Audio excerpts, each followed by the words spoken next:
নমস্কার বন্ধুরা, আশা করি তোমরা সবাই ভালো আছো।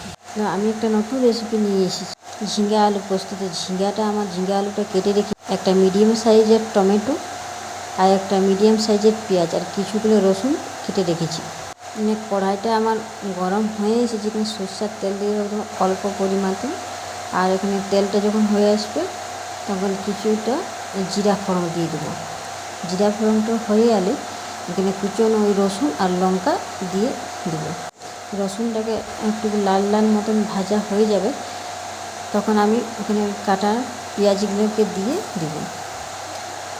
পেঁয়াজগুলোকে দিয়ে একটু ভালো করে নাড়াচাড়া করে লাল লাল মতন ভাজবো।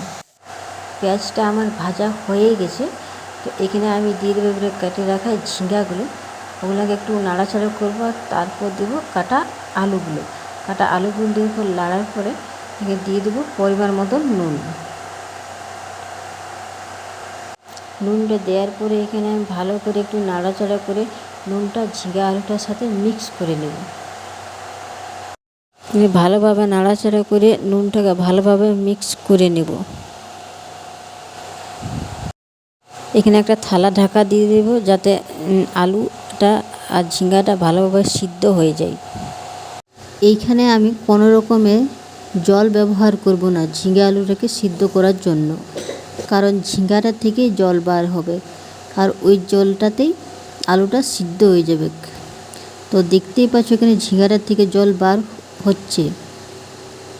এখানে একটা জিনিস ধ্যান রাখতে হবে যে গ্যাসের আঁচটাকে একদম লো মিডিয়ামে রাখতে হবে, কারণ হাই মিডিয়াম যদি করা হয়, হাই আঁচটা যদি থাকে তাহলে ওই ঝিঙ্গা আলুটা জ্বলে যাবে, তো তখন আর খেতে টেস্ট লাগবে না।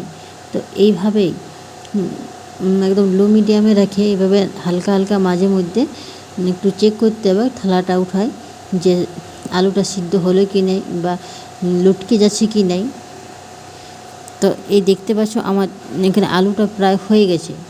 তো এখানে আমি দিয়ে দেবো টমেটোটা দেওয়ার পরে একটু নাড়াচাড়া করে এখানে ঢাকা দিয়ে সিদ্ধ হতে দেবো।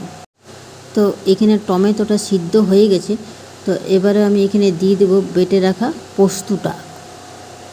পোস্তটাকে দিয়ে আমি আর বেশিক্ষণ রাখবো না, গ্যাসটা বন্ধ করে দেবো, কারণ পোস্তটা সিদ্ধ হয়ে গেলে খেতে ভালো লাগবে না, একদম টেস্ট আসবে না। তো পোস্তটা দিয়ে নাড়াচাড়া করেই নামান দিতে হবে। তো এখানে আমার পোস্তটা হয়ে গেছে, তো দেখতে পেয়েছ কত সুন্দর দেখাচ্ছে। তো তোমরা অবশ্যই একবার ট্রাই করে দেখবে, ঘরে রান্না করে দেখবে, কারণ খুব খেতে ভালো লাগবে।